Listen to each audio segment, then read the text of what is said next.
several decades talking about how racism is an endemic problem in American life. And there's a problem with that problem, which is there's not enough racism for them. It didn't matter. Caitlin Clark was then forced to go out there and make a statement. And every time Caitlin Clark makes one of these statements, blink if you need help, Caitlin. Here she was after the game saying that there's no place for racism in the game. Why is the WNBA's most electrifying star, Caitlin Clark, under fire despite breaking records and filling stadiums? Fans say she's vital for the league's future, but some critics claim her success comes with hidden controversy. Is the WNBA mishandling its biggest asset? Let me break this down for you. Before we move on, I'd like to ask you a small favor. If you appreciate this content, please take a second to like this video and subscribe to the channel. Over 98% of you watch the videos without subscribing. It costs you nothing, but it makes a huge difference to us. So, did you click the subscribe button? Great. Thank you so much. Now, back to the video. Angel Reese has basically become the Bill Laimbeer to Caitlin Clark's Larry Bird, essentially. That is where in the WNBA are so people can watch Caitlin Clark play basketball. No one cares about Angel Reese. Should be drawing flies if she were playing not against Caitlin Clark on the court right now. We are seeing something truly disturbing. Anti-Semitism is on the rise around the world and sadly right here in the United States. Jewish schools are being targeted, synagogues threatened, families living in fear. It's something that many of us hope we wouldn't see again in our lifetime. Caitlin Clark and Angel Reese have become the center of a heated debate that goes way beyond basketball. Caitlin, known for her incredible range and record-setting performances, is a dominant force on the court. But as much as she's celebrated as the face of women's basketball, she's also picked apart for her competitiveness, her confidence, and even her success. Something that puts her in a complicated position both on and off the court.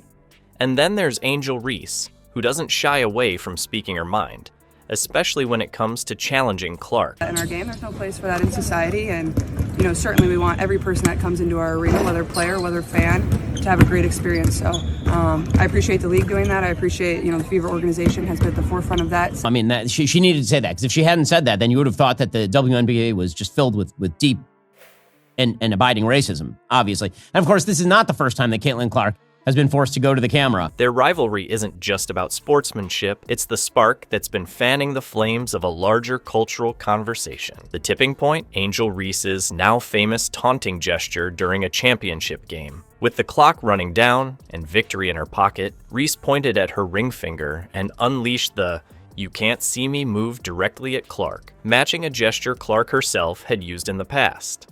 Some fans cheered Reese on for calling out Clark in such a public way, while others criticized her for poor sportsmanship. Here's the twist, though. When Caitlin used that same gesture in another game, critics had fallen silent, or even applauded it as competitive swagger.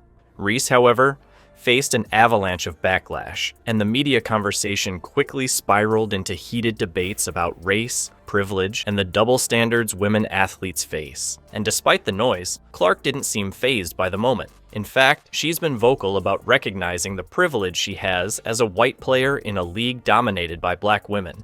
She's even supported Reese indirectly, emphasizing that women in basketball should be allowed to bring passion and intensity to the court. But support from Clark hasn't stopped Reese from staying front and center in the rivalry. She's called out what she sees as unfair treatment and used interviews to keep the focus squarely on their dynamic. Now, Ben Shapiro has his own perspective here. He doesn't just see this as an exciting rivalry, he views it as a symptom of a deeper cultural problem. Reese's comments, in his opinion, have only deepened divisions while missing an opportunity to use the tension for something positive. Instead of the league elevating Clark and Reese as the WNBA's next great rivalry, something that fans could rally behind, Shapiro argues that Reese's approach and the discourse around it risks pulling fans apart instead of bringing them together. Other sports have taken similar rivalries, from Magic versus Bird to Serena versus Sharapova, and turned them into pillars of their success. The WNBA, according to Shapiro, it's fumbling the ball. Shapiro doesn't hold back here,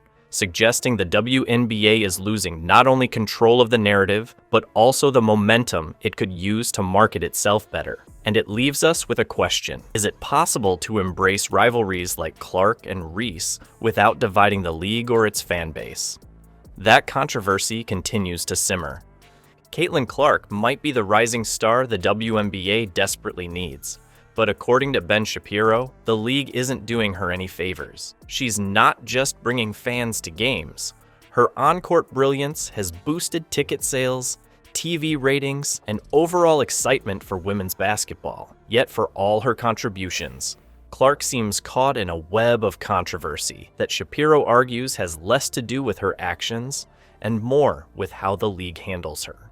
He points out that despite her clear talent and sportsmanship, Clark constantly faces criticism that overshadows her positive impact. One example Shapiro calls out happened during a Chicago Sky versus Indiana Fever game, where allegations of racist remarks directed at Clark led to a WNBA investigation.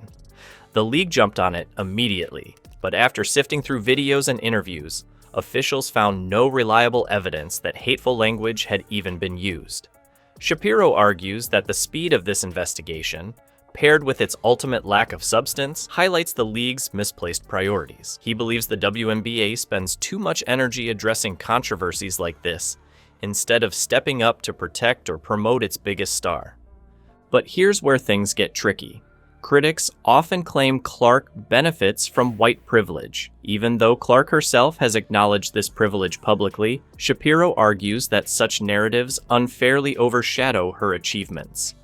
He goes further, contrasting this with an incident allegedly involving Brittany Griner, where Shapiro claims Griner used racial slurs toward Clark without facing much scrutiny or public backlash. To Shapiro, this is a glaring inconsistency that reflects poorly on the league's approach to handling sensitive issues. Then there's the physical toll Clark endures. Shapiro highlights video compilations of consistent hard fouls targeting Clark during games, noting that these plays go without adequate penalties or commentary from the league.